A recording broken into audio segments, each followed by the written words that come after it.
Welcome to the InnovaBuzz podcast, where our job is to help you build visibility, professional credibility, and connection with your ideal client by putting the human at the center of innovative marketing, so you can build and strengthen an engaging, enduring relationship with your ideal clients.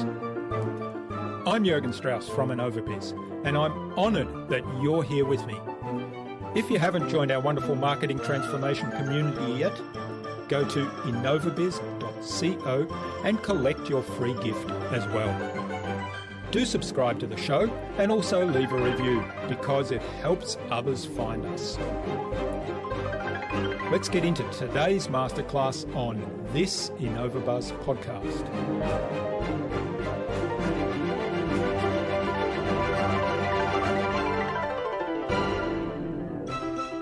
The things that have worked yesterday are no indication of what will work tomorrow. We need to continually evolve. We need to continually look at our product, our service, our careers, and tweak them in such a way that allows for innovation and creativity and growth to happen.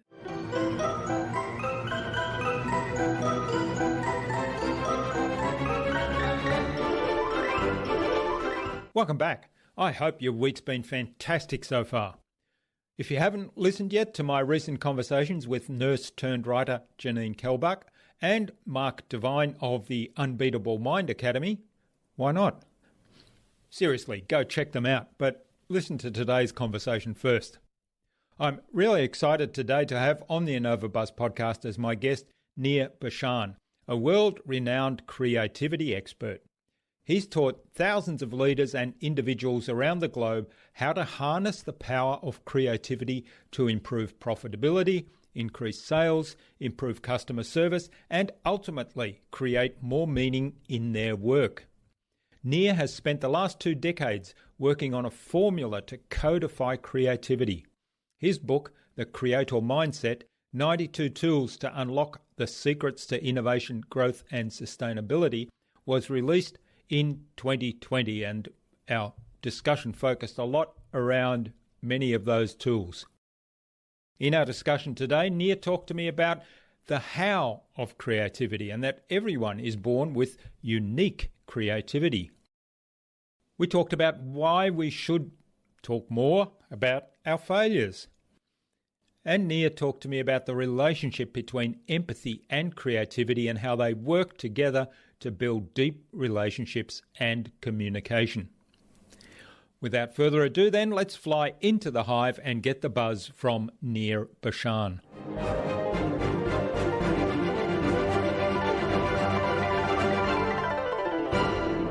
Hi, I'm your host Jürgen Strauss from InnovaBuzz, and I'm really excited to welcome today to the InnovaBuzz podcast from Orlando in Florida, the USA, Nir Bashan, who's a world-renowned creativity expert and author of the book, The Creator Mindset, which contains 92 tools to unlock the secrets to innovation, growth, and sustainability.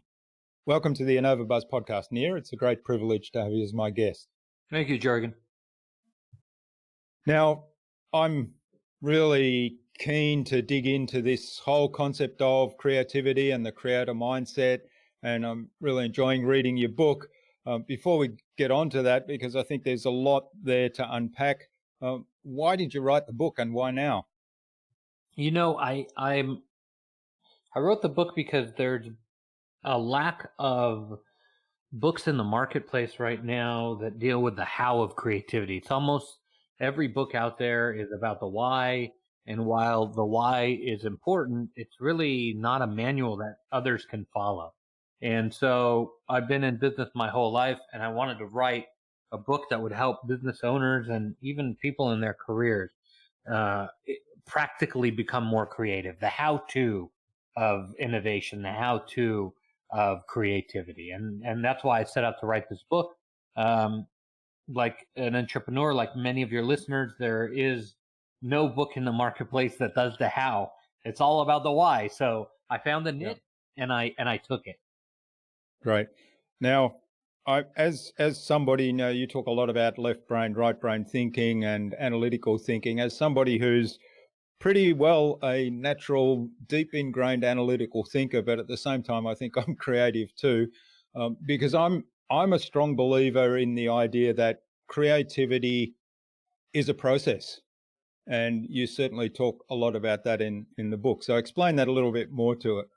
So a lot of people, Jurgen, think that, creativity is something that happens when they're in the shower or once, Yeah. once a month when they get an idea or lightning strikes and, oh, look, I finally am able to be creative. But for me, I completely agree with you. It really is a process. It's learning how to become creative. It's really about relearning how to become creative, because as children, we're all creative. And I've done extensive research for the book. I've found that no matter where you are in the world, um, children are innately creative. And I think it takes us back to early man and early woman, 60, 70,000 years ago, when we were all living in caves and, average life expectancy was like 22. We had to get creative in order to survive. And that same creativity is with us today, yet we value the analytics so much more. We value numbers and spreadsheet logic and all of these other things that take us away from our innate ability to create. I have a 3.5-year-old son, and we get him a gift, and it literally comes in the box, from Amazon or whatever. He opens the box, he takes the gift out of the box, and he plays with the box for 2 hours. So Yeah. what happened to us, right? I used to do that too, Yeah. and now all I see is just a box. Oh, I got to throw it away. Oh, we got to recycle it, and all these things. But he sees a castle, a spaceship, and all these wonderful things. And so I think we've lost it. We've lost it, Jurgen, and it's terrible. Terrible for humanity, terrible for our businesses, terrible for our careers. And here we are, it's the year 2020. We think we're so complex and so, evolved and all of this stuff. And, yet we can't solve very basic problems of humanity. And I feel it's because we're not using both sides of the brain effectively. Yeah, well, it's a really good point you brought up there. And I was thinking, as you were talking about your 3-year-old, have we lost the ability to foster that in young children, because we buy them all these high-tech tools and games and have them watch TV and all this kind of stuff. And I think back to my childhood, and I grew up, I mean, my parents were well off, but they were not, they were certainly having to count every penny twice. So a lot of my friends were getting toys, and I would come home and say, I'd like one of those toys, and they'd say, no, we can't afford that, I'm sorry. And so we'd play with stuff, like you say, we'd build castles out of cardboard boxes and let our imagination run wild. So this was just stuff that was lying around, and it became something else in our imagination. So are we kind of predestining today's young generation to lose some of that? I don't know. I'm not 100% sure. I think that what we are doing is, through school and society, we're raising kids with the value of the analytics instead of a value of the creativity. We're saying, oh, that box that you're making into a spaceship, that won't do you well in school or in life. Learn numbers instead, and learn how to count and add and subtract, and those things will help you with your career. So I think that we're, maybe deprioritizing something that is the very fabric of our survival, the very reason that we are here today, having this wonderful podcast together, is because somebody somewhere along the line decided to get creative. And what I really think is, maybe this isn't true for children, but in adults, we've gotten so comfortable these days, Jurgen. Like, everything is so comfortable. And I know it may be controversial to say that during COVID, and I just wrote an article for Thrive, where I talk about comfort, and I got some emails from people that were a little bit angry. They're like, "How can you say that? We're in the middle of a pandemic and all this." But I mean, we're the most comfortable we've ever been, ever. And just 80 years ago, people didn't know to wash hands before. Germ theory wasn't established. Antibiotics is like 75 years old, all of it. It's amazing that we think that we don't have it good, or it's so rough right now, but things are better than they've ever been, ever. And That's a right. little bit of optimism and a little bit of joy can really help people become more creative and realize that things are actually not as bad as they think. Yeah, there's a saying I'm often reminded of. In fact, I think of it every now and then in German, and it kind of translates roughly to, if you're, and it rhymes, so it loses a lot on translation. But basically, it's ingenuity always wins, and it's said in a situation where someone, or often it's said when you observe animals that have some issue. They've got a real problem. You can see, that maybe our cat wants to get inside, or so on, and it works out. Hey, I remember there's a hole in the flywire screen on the balcony on the first floor. I'll go check that out. So we say, well, that's ingenious because they've actually applied creativity to solve a problem that they've got, and so listening to that idea of comfort. If we're too comfortable, we don't have those problems that we want to solve, and so that ingenuity, that creativity, Goes away. kind of isn't practiced, is it? Yeah, and it's a shame because we are nowhere near where we should be as a society right now, Jurgen. We could have easily have landed on Mars. We could have cured cancer by now. The problem is that one is that we're too comfortable. Two, we're fighting the self-doubt monster all the time that's telling us, no, that idea is stupid or whatever. And three, we're worried about our reputation. We're worried about what people will think. We're worried about coming up with really great and different ideas because we're afraid that somebody at work or somebody in one of our customers will go, no, that's dumb. Why would you ever do that? But we're missing out as a people when we don't take that leap to go to that next step. Yeah. All right. Well, let's talk a little bit about this idea of comfort and complacency. You talk about the complacency conundrum in the book, and my regular listeners know of one of my backstories, which is, when I'm a real keen hobby photographer, have been since I was about 3 years old. When I graduated out of university with a postdoctoral degree in Germany, I managed to land a job at ACFA, and I thought, wow, life has just become my dream, and this is my dream job, researching into film. So we were doing work on instant photographic copy material, which was just fascinating, and married up all the things that I'd learned in my chemistry degree with my hobby photography, and it was wonderful. Within about a year, the first digital consumer camera was launched, Mavica by Sony, and I experienced firsthand the reaction and how they responded to that. It was panic stations at first, and then it's all right, we just need to make better film. This is rubbish. Right. And we all know what happened. So yeah, talk to us a little bit more about this idea of businesses relying so much on their existing business models, becoming comfortable in that environment and becoming complacent.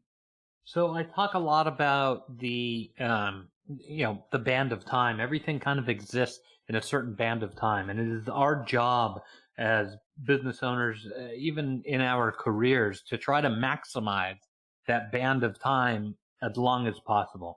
And when we try to maximize it in business, we often think, oh, what worked yesterday is going to work tomorrow. But it's simply not true. The things that have worked tomorrow are no indication, have worked yesterday are no indication of what will work tomorrow. We need to continually evolve. We need to continually look at our product, our service, our careers, and tweak them in such a way that allows for innovation and creativity and growth to happen. I talk in my book about several companies Toys R Us and Pan Am. Different companies get complacent in different ways. And, Pan Am, for example, is one of the most innovative companies in the world. They owned the world's first computer. IBM made it for them in the mid 60s. And they were doing ticketless reservation. I mean, just amazing stuff that you do today on your app. They were doing in the mid 60s. And so, amazing innovation. For them, they started getting complacent by having too many choices. The, onslaught of options made them complacent. They had, a bunch of different ideas and, there was a lot of energy and they couldn't decide and they had a paralysis of choice. So that's what led to their downfall. Toys R Us, for instance, had a bunch of early warnings, right? They had, a bunch of seeds that were placed, but they got complacent because they felt that they were too big, too strong. They would never go out of business. We're the biggest and the best. How are we going to possibly go out of business? Same with Blockbuster. It's the same thing. There was a bunch of early warnings about streaming and different, modalities of consumers consuming the product, and they chose not to listen. And so there's a bunch of different flavors of complacency, but it's really important to know that without creativity, these things will become part and parcel of the culture of the company. And the way to get through it and the way to stay vibrant and expand that band of time that your product or service or your career exists in is to constantly innovate, constantly create, and constantly tweak what has happened yesterday so that tomorrow will always be better and different and more invigorated and new, fresh. Yeah. So one of the things I'm curious about, you emphasized a couple of times, and it might have been in some of the promotional material for the book, that it's the creator's mindset. Mindset. The creator mindset, not creativity or creator's mindset. So why is that differentiation important to you?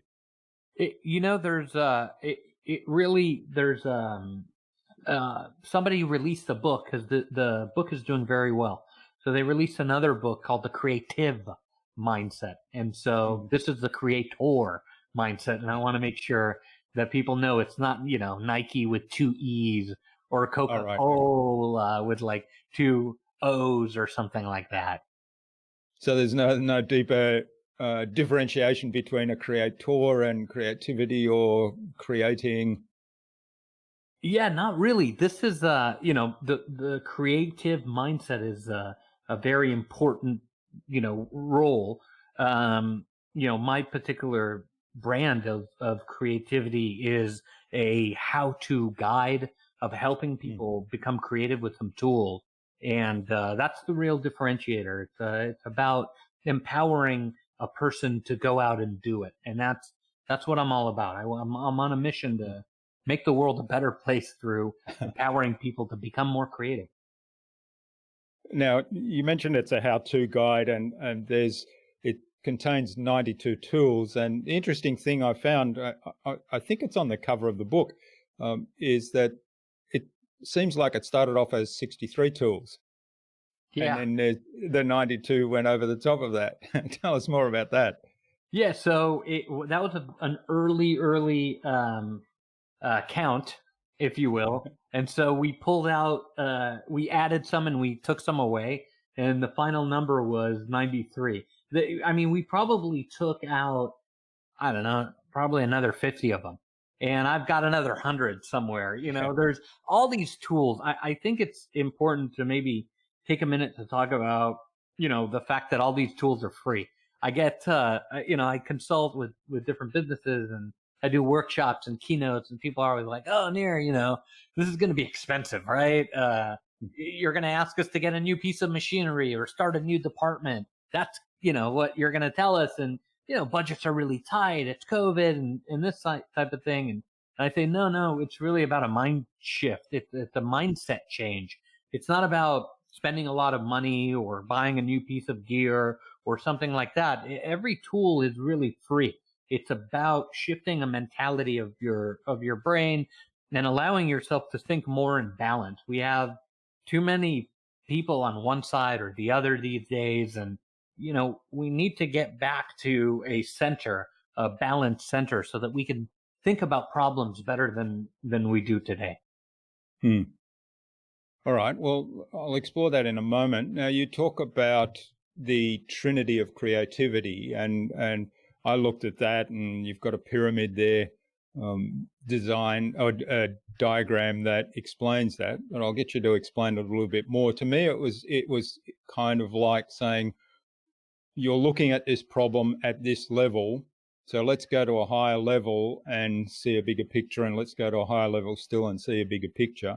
And in doing that, essentially, I see that's how your 93 tools came about, because you've kind of asked a specific question. So I want to explore the role of questions with you in a moment, in changing our mindsets or shifting to a more creator mindset. But talk to us a little bit more first about the trinity of creativity. So the trinity of creativity is an activity that you can do.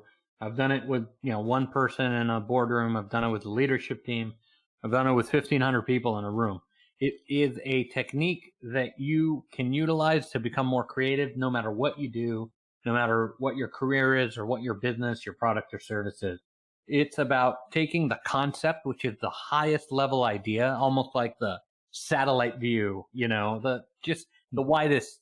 It can see, maybe weather or whatever, but it can't see specifics. It can see, very large, macro type item. And then you have the idea, which is the middle level view. That's kind of like a street level view. You can see what's going on, but not the details. And then you have the execution. The execution view is the electron microscope view of your product, your service, your business, or your career. And that's where most people stay. Most people spend their entire lives in the micro view of their career, not forever wondering what the meaning is of what they do. We have a crisis of meaning in the world today, especially in the West, where people go and do a job and have no idea of the impact that it has on others, and so it's a problem. But the concept, the idea, and the execution are the three levels of a way to manufacture creativity. If you can identify the concept and you can identify the idea, the execution to what you do every day, you're able to tweak them around to come up with new products or services and new innovation. It's like a very easy to do guide, right? So if your listeners want to do it, they can do it right now, unless you're driving. You pick up a pen and you write down concept and what's the biggest idea of what you do, then write the idea down. That's the middle level. And then write the execution. And that's the, exact thing you do. I did a nursing seminar workshop, and, we had somebody say, Nir, I'm a neonatal intensive care unit nurse. I said, okay, cool. That's your execution. But what's your idea? And she said, oh, well, I'm a nurse. That's my idea. I said, let's think a little bit bigger, right? And so she started to really think, and she said, the idea is that I am, a conduit for information. I'm like, good. Let's write that down. So we wrote conduit of information. And I said, okay, cool. What's your concept now? What's the biggest idea that can encompass a conduit of information? And she was like, probably communication. I'm like, brilliant, right? So we had communication, huge. Communication can be anything. And then we narrowed it down slightly to, a conduit of information. And then the execution was nurse. I said, okay, let's go back up to that idea now, conduit of information. What is it that you really do? And she, she started talking about how, doctors can't talk. They can't explain anything. They're there for a minute, they leave after a minute. The patient's like, oh, thank you. And then they look at her and go, what the hell just happened? Yeah. So she's able to sort of, okay, that's that piece. That's that piece. This is how it came together. This is the result from the scan. This is, she's able to communicate in such a way that, gave her incredible meaning. And she was able to take that information and go back, to her office to work, and was able to create new forms and new processes that were based on understanding what the role really is. And that role for her is going to be different than any other nurse. It's her identity, it's her creativity, it's in her DNA from childhood. She has that particular way of doing it, and that's the way that she practices it at work. And so when you're able to identify those three levels, you're able to make creativity. For her, making creativity was coming up with these forms that help other people communicate better and having a more educated, patient journey. Yeah, it's a great story. One of my favorite questions when I'm working with clients in marketing is what business are you really in? And to me, in some ways, that mirrors that journey a little bit, because if you had talked to that nurse and said, well, what do you do? And she talked about, postnatal or prenatal nursing, taking care of the patient, maybe she'd then talk about some specifics, and you say, well, what business are you really in? You probably would have gotten to communication at some point, and that opens the door to different things. So in my example of the film manufacturer, or the film manufacturers that have disappeared now, they believed they were in the business of manufacturing film for photographers. But, when you chunk that up and say, well, actually they were in the business of enabling people to capture memories, then all of a sudden there's a whole lot of other ways to do that. Yeah, you bet. And not enough people do that these days, Jürgen. It's amazing to me. I did work with a sport drink manufacturer, one of the world's most famous sport drink manufacturer, and they were convinced that their product is consumed by and large by super athletes.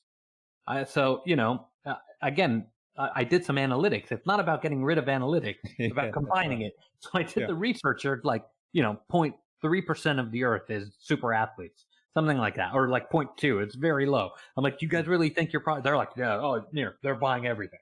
They were convinced of it. And understanding what your product really does in the market is very important. We dug a little deeper and we found that people would drink this because they were hungover. After a night of partying, to get more electrolytes in your system, to be more hydrated, they would drink this drink. And, we came back to the manufacturer, and they were able to take that information and to start, they weren't going to market it as a hangover cure, but they were able to go, okay, let's pump the brakes a little bit on the super athlete thing and maybe talk about the normal athlete. I'm like, aha, normal athlete. Okay, now we've just opened it up to like 6% of the, potential marketplace. And the product ended up doing really well when we did that slight shift. Again, it's creativity. All right. Well, I touched earlier on the importance of asking questions here. So talk to us a little bit more about that, because I think a lot of the exercises in your book, where you've got, the 92 or 93 tools, start off with, imagine this situation, imagine if the situation was different than what it is, and asking some specific question. Yeah, absolutely. It really is about looking at a situation and starting to imagine what can be, not what is. One of the greatest tools that you can get from thinking creatively is an ability to look at a situation as what it can be, not what it is. A lot of businesses are run in the rearview mirror, Jürgen. You know that, based on spreadsheets and information, maybe a quarterly report, that by the time it reaches your eyes, it's already outdated, right? By the time you're looking at it, it already happened. Almost all the analytical information that we use to run a business today is for information that has happened in the past. It's amazing to me, right? And people are comfortable doing that. They're like, oh, look, I have it here. It said this happened. I'm like, yeah, that was 3 months ago. Who knows where it is now, or tomorrow, even next week. So it really is about, seeing the world as it can be and not what is. And, asking some really, really important questions like, if it was this way, what would I do? And if I'm able to not go down this rabbit hole, how would I act? How would I see it? How would I proceed? And when you're able to do that, you're able to conjure up creativity in order to solve problems that you can't by getting down the rabbit hole. We're so good, Jurgen, at using the same tool over and over again because it worked once in 1986. Oh, well, it worked. Well, I have experience. Look at me. I've experienced. What is experience, right? Experience is having a certain problem happen and having a certain solution to it that worked one or two times in the past, right? That's what we think of as experience. But, the market is completely changing the economy today. Listen, half of my day is on sales, half of my day is on the content pipeline, right? And the relationship between, product A or service A finding buyer B and the money, exchanging, it hasn't happened since, the 50s. I know they teach that in business school, but really, product or service A now goes to J. J doesn't pay for it, but they hit forward and, it goes to L. L goes all the way to M. M then knows, B and recommends it. And all of a sudden there's a transaction, right?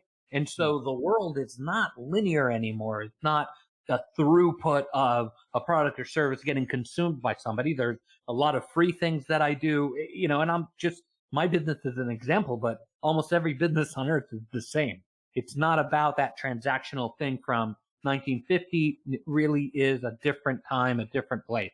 And if you're looking and asking the right questions and saying, well, what can things be? How can they be if I wasn't down a rabbit hole of what I think the problem might be? Imagine how much freedom that gives you to solve it. Yeah. Yeah, the power of questions is a big one, isn't it? And also you touched on something there that brings me back to your nurse story and communication, and that's around the language we use about particular things. So instead of couching things in a negative way, so here's a problem and, oh, gee, that's bad that happened. Instead of using that kind of language, you're a really strong advocate of not, you talk about a positive mindset, but you're not one of those, what I call the traditional positive thinkers, which is, okay, I've got cancer, but it's all good. So I'm just going to think positive and it'll go away. Right. You're more around that was unexpected, as opposed to, that's a real serious problem. Correct. Yeah. Reframing the way that we see these things, reframing the questions that we ask is an incredibly important tool that I talk about in the book. But really what it's about is imagining things from a positive standpoint than a negative. Listen, I'm a realist. I know what it's like. I've been in business since I was 9 years old.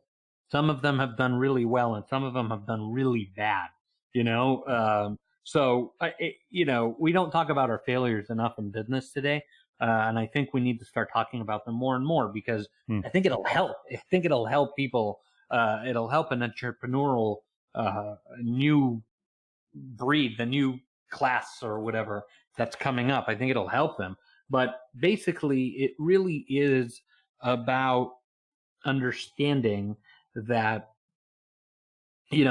these types of things are going to happen, and how you view it is tenfold more important than what it is that you end up doing. And, looking at something positively is free. It costs nothing. Yet it opens up a bunch of opportunities that looking at it negatively will never, ever do. And it's something that you can do right now. Your listeners can do it now. They can look at a problem that's in their business or in their career and say, okay, cool. What, how would I react if I were to just look at this in a positive way? And I'm not saying, oh, this is amazing. Yes, positive for everything. I'm not that kind of guy, like you very much accurately described. But I am saying, take a minute and look at it in a positive way and then see if that gives you any options. If it doesn't, then, move on to the next thing. There's a lot of tools you can go through. I did a little research, Jurgen, and I found that in the English language, there is something like, 82% of our daily thoughts are negative. And I thought it was because it's a language, right? English is, has 10 words for terrible, and 2 words for good, right? So I thought, oh, it's an English thing, and so I started looking, and it's in every language in the world. All 167 languages in the world have way more ways to describe negativity than they do positivity. It's amazing. And so what I really derived from that is, we have an ability to kind of get down on ourselves and, to see things pessimistically. But when we are turned on to a bit of optimism, we're able to then use that innate creativity that's in all of us to solve problems. So we need a little bit more positivity, especially these days. Yeah. Yeah, I'm trying an exercise at the moment, and it mirrors very much what you're saying there. So, you greet somebody that you haven't seen for a little while on the street and say, "Oh, hi Nir, I haven't seen you for a while. How are you?" And you might say, "Oh, I'm good, thanks. How are you?" Or you might say, "Oh, I'm really tired today. I had a bad night's sleep." So then the negative side gets a whole lot more expression, whereas the good is kind of almost like, okay, that's the end of the conversation. So I'm looking at the idea of banning good from the vocabulary as an answer. So Right. I want to come back to you and say, my response might be something like, "Oh, I'm really excited today because I've got this guy on my show that's written a book on the creator's mindset. I'm really excited about exploring that." So then it opens up a conversation again, and it's completely different. And also I can nuance in terms of, I might be feeling good one day because I've had a good night's sleep and I've got nothing on for the day, as opposed to I'm really excited because I've got something that I'm really looking forward to. So there's differences there as well. So Yeah. I think, the power of language there is, and using positive language without having that kind of false optimism is very powerful. Right. Yeah, you got to keep it real. I mean, it's a choice that you're making to not look at things in a negative way. It's not somebody forcing you to look at it that way. If it's somebody forcing you to look at it that way, then it's not an authentic experience, right? If authentically when somebody asks you how your day was, if you really want to say not bad, then say not bad. Mm. If that's how you look at it, you don't want to say, oh, good. You say not bad. A lot of people say not bad, and not bad is like not as Yeah. bad or whatever as it could be. So I think it really is about injecting a real positivity into something, not BSing your way through it and pretending you're positive. That's not going to help you Mm. become creative. And so if you're not having a good day and somebody asks you how your day is, you tell them it's pure shit. And, it's not going well. And these are bad things that are happening, you know? Uh, but if you want to start solving those problems, then asking really what it is that's going on and finding the truth of creativity will help you solve them. Listen, I've worked with a lot of businesses in the last few months that are telling me, Nir, it's terrible. I say, okay, why is it terrible? They're like, it's COVID. Nobody's buying the product. I said, great. It's time to do all Yeah. the things you wanted to do that you never had time for when you were too busy filling orders. And they're like, well, that sucks. It's like, why did that suck? Now you have time. Do you think it's going to be like this forever? And they're like, oh, well, I guess not. Yeah. Mm. And it starts to build like, well, we do have that project and this would be a great time to launch that thing we always wanted to do and Mm. so on and so forth. So it really is about shifting the mindset to, yeah, of course, it's going to suck and things are going to be terrible, but fine, bitch about it all you want. But when Mm. you're ready to solve the problem, that's when you need to shift to positivity.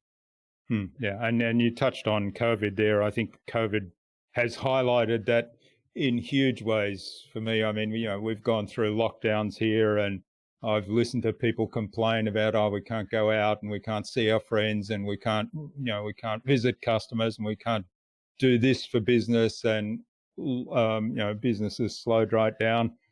And I said, well, yeah, that all of that may be true. Is there anything you can do about that? And the answer is generally no, because COVID, we don't control COVID. We don't make the government decisions to impose lockdowns to try to prevent the spread.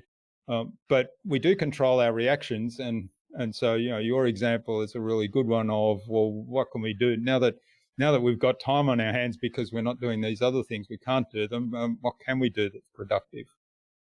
Yeah, yeah, and again, it really is about wanting to solve the problem instead of bitching about it. And I do this with my staff too. Like, it's okay to complain a little bit. It feels good. It's natural, right? Mm. But at a certain point, if we want to start solving problem, don't tell me what's wrong. Tell me what we need to do to fix it. All right. Now, you touched before on we don't talk about failures enough. And I know you, I think it was one of your very recent videos you talked about maximizing your mistake utility. So tell us a little bit more about that. Yeah, so I think that mistakes can actually be something we can utilize in moving forward.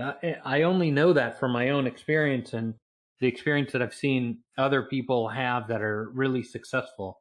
I think that most of the time we spend in our business, even in our careers, we try to get it right all the time. And when we get it wrong, we go quickly as possible through getting it wrong, and not stop for a minute even to look back and say, okay, what happened? We're just busy trying to get to the next right, instead of a wrong. And what we're doing is we're missing the opportunity to learn. Amazing opportunities come up when we make mistakes, but so often we're just trying to get past them that we don't really take time to learn from them.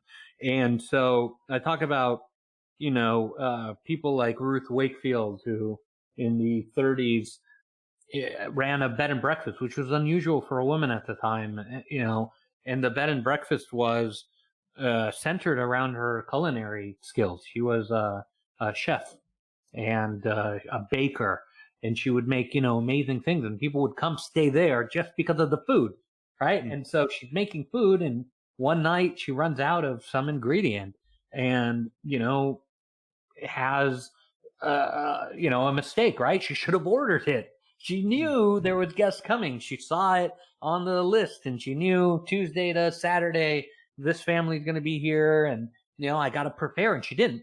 It happens to all of us.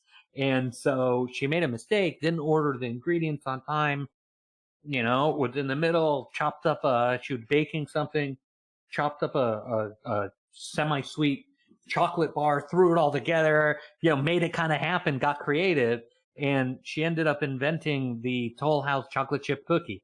The Toll House was her bed and breakfast, the name of her bed and breakfast. And so she invented this chocolate chip cookie, out of nowhere. So these mistakes can be really, really lucrative. And yet all the time, we just run past it. I ran a film production company in Hollywood, and the mistake that I made was that I didn't promote and or create an auxiliary service for the product. So I had a product. It did good, pretty good in the marketplace. And then I did nothing, right? Because I thought, if I were to do something else, it would distract from the meaning of this thing. And boy, did I learn from that, right? So now I have a book out, and I do podcasts like we're doing today. I write articles for different magazines and publications, and I talk to people. I do videos. I learned very much that you need to surround a product and service with an auxiliary offering. I'm working on a class now. I've been getting emails. Hey, Nir, we don't have enough to bring you into Keynote, but we like our staff to maybe take a lesson on their time. Do you have something like that? I didn't, but now I'm going to add it to my offering, because that's what you need to do. And so I learned from that. I could have said, I got a book out. Why do I need to go on podcast? Why do I need to do anything? I've got the product and service. It could be so simple like that, Jurgen. It doesn't have to be, rocket science. It could be very, very simple. And understanding what the mistake happened and admitting it is the first step, right? And then the second step is saying, okay, how do we get this thing not to happen again? And what did I learn, so that when I do things later in life, how can I apply that lesson to something else? Yeah. All right. Well, I've got a follow-up question to that, because that's a really great couple of examples. And I mean, the classic one of the mistake is the super glue that 3M tried to invent that ended up being post-it notes. But Yeah, the questions I have are around, I mean, there's two things there that need to happen, I think, to learn from those mistakes and analyze them. And there's the analytical part, by the way. Analyze the mistakes to see, well, what can I learn from that, and what opportunities does that open up? And the first one is putting aside your ego to say, well, I made a mistake, which a lot of people can't say that. And the second thing is suspending judgment and saying, well, I made a mistake and that's really bad. So suspend that judgment. So what's your advice for those two things? You know, I talk about the ego quite a bit in the book. It's one of those things that stops innovation, stops creativity from happening. So there's a few tricks and tools to deal with that. The other part is really about, stopping for a minute and saying, it's really an honesty sort of conversation. We talk a lot about empathy in business today, but we really don't understand that the consumer of a product or service is really sensitive to a brand admitting their mistakes, and to a brand showing that they're not, the end all be all. And I think it's really important to show a bit of empathy in that, and to admit that you've made that mistake. And sometimes it's appropriate to admit that mistake in public. In 1982, Tylenol was, poisoned by some terrorists in Chicago, and they thought everything was poison, and they, Tylenol recalled everybody and everything, and they got on TV every night and they said, we don't know what's going on, we're trying our hardest.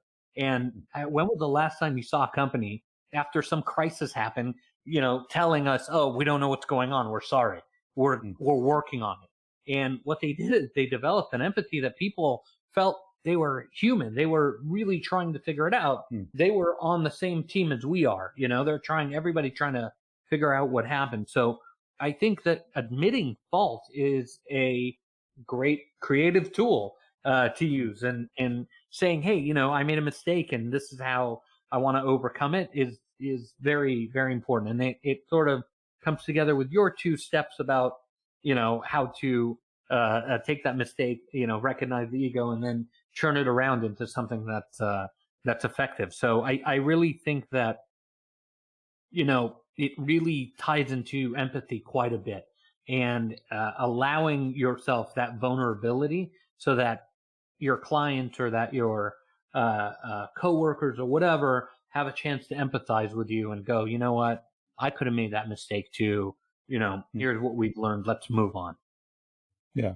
And I like in the book you talk about internal and external empathy, and I think your focus is probably more on organizational, so internal organizational empathy, and then external customers and the external environment. But I kind of read into that as well, that it's like empathy for myself. So I made a mistake. So I can, by having empathy for myself, I can say, that's okay. What can I learn from that mistake? It's also okay to admit that mistake to other people that are impacted by it and tell them, I made a mistake. Here's the impact. Here's how we can address the situation. Here's how we can improve it. So how do you see that?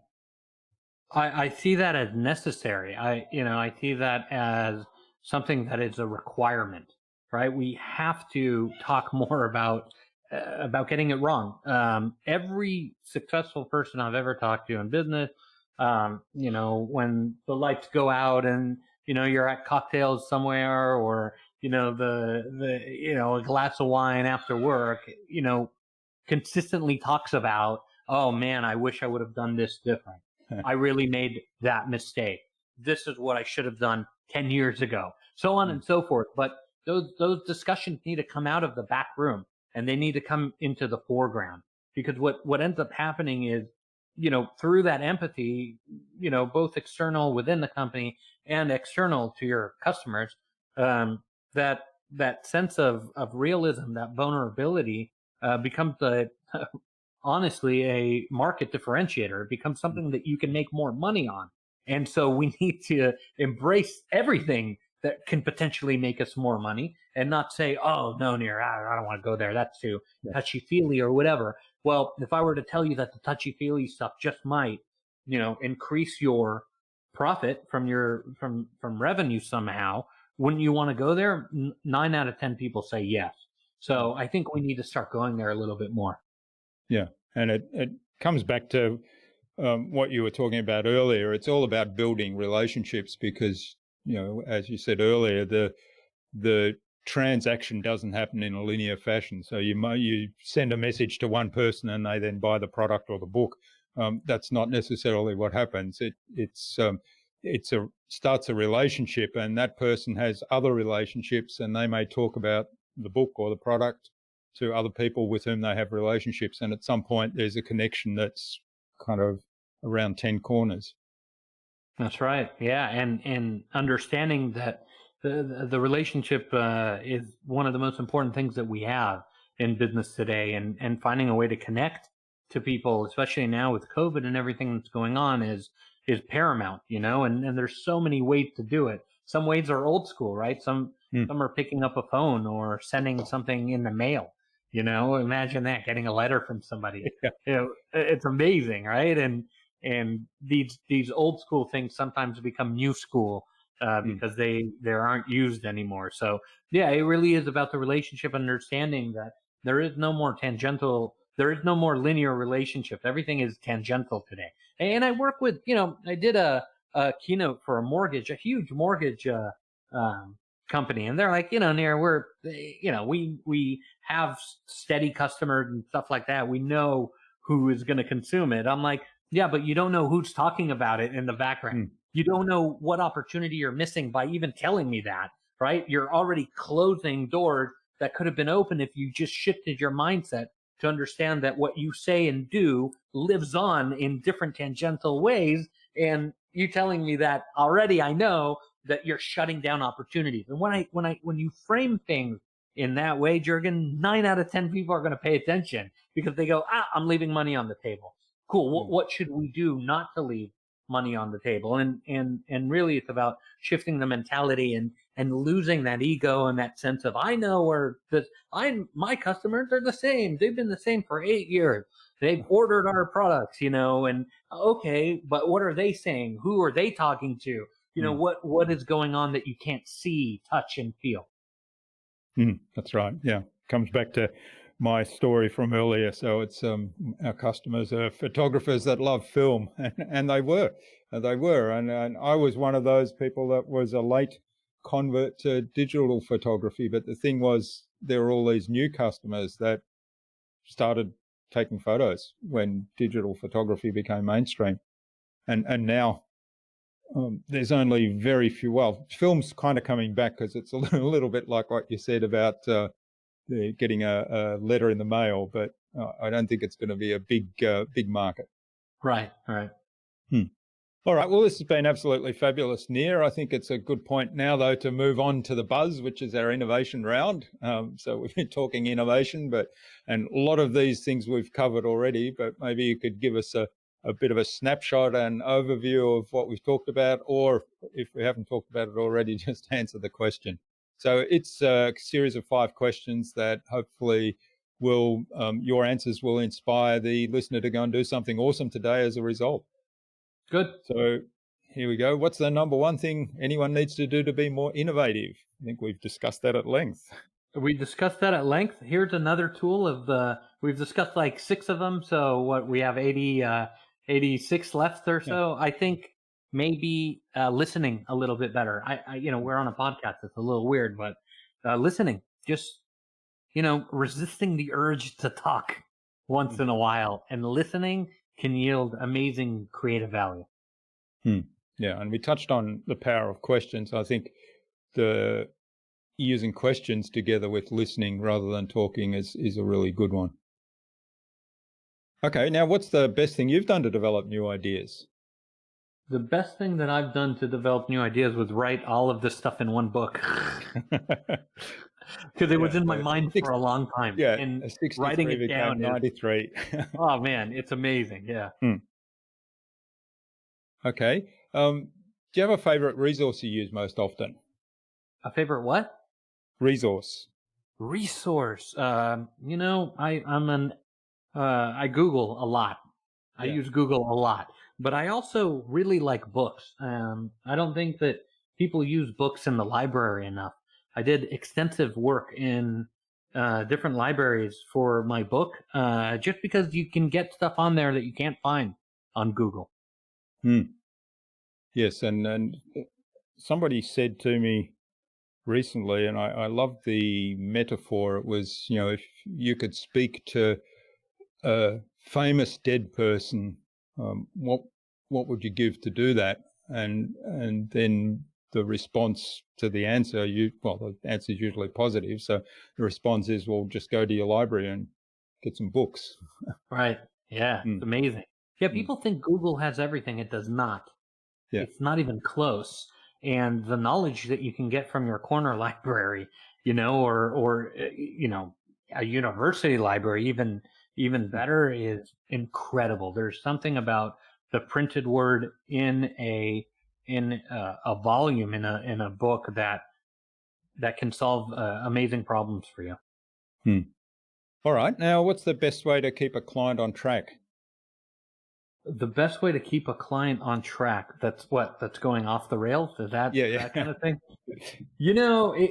Communication has been really good for me, and really understanding that it's a relationship, and doing everything that you can to make sure that the relationship stays strong, so that when things do get off track, you can correct them. I think you need the communication, and you need that relationship solid. Yeah, I love that you said focus on that relationship, because then you can have some honest conversations when the need arises. You bet. And it will come up. It's not a matter of if, it's a matter of when. All right. Now, the number one thing anyone can do to differentiate themselves. I think the number one thing that your listeners can do to differentiate themselves in the marketplace is understand that we were all born creative, and the way that you practice creativity and that nurse practice creativity and I practice creativity will never be the same between two people.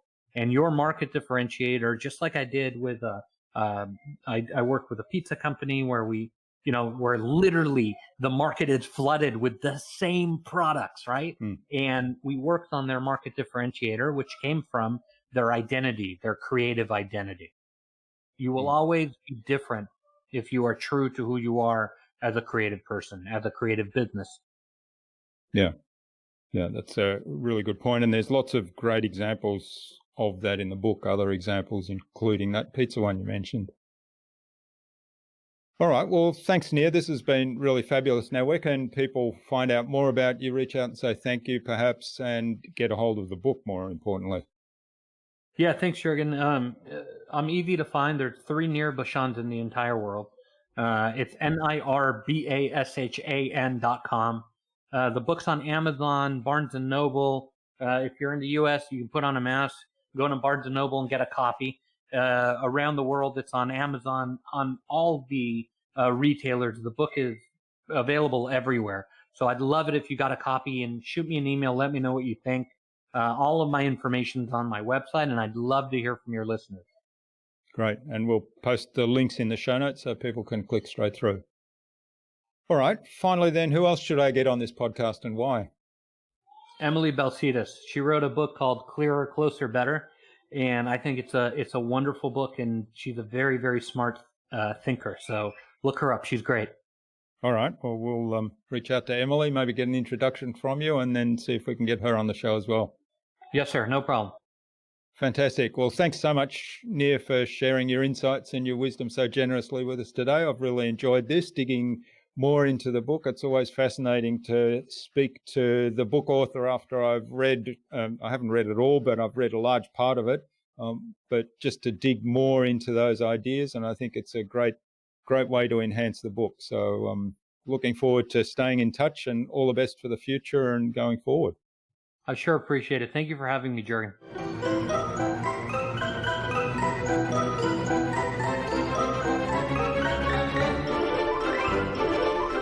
I hope you enjoyed that insightful and really informative conversation with Nir and took something away from his episode.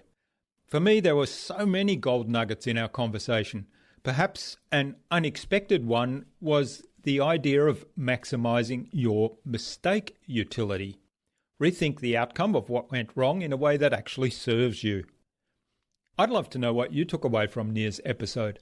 Leave a comment below the blog post, which you can find at innovabiz.co/Nir Bashan. That is NIRBASHAN. All lowercase, all one word, innovabiz.co/Nir Bashan.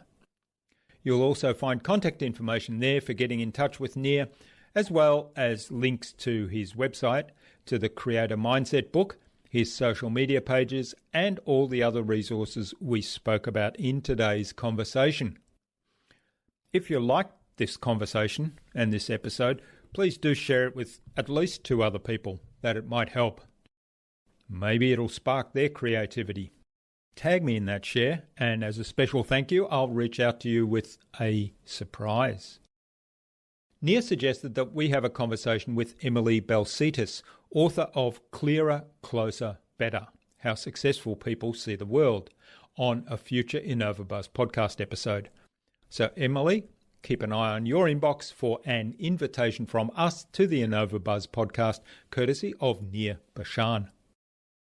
Tune in again to the next episodes of the InnovaBuzz podcast, where we've got even more fantastic guests lined up, including podcast guesting mentor and trainer Mikey Tsang and improviser and corporate trainer Gillian Bellinger. Thanks for listening to this episode.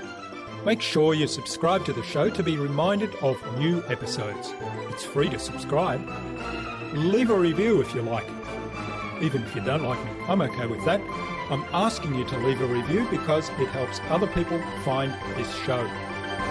Go to innovabiz.co to join our marketing transformation community and access a free gift my team and I made for you. It's the Marketing Master Mini Class. We want to give you everything you need to transform your marketing into a human-centered, relationship-focused growth engine. Until next time, I'm Jürgen Strauss from InnovaBiz. Remember, be awesome and keep innovating.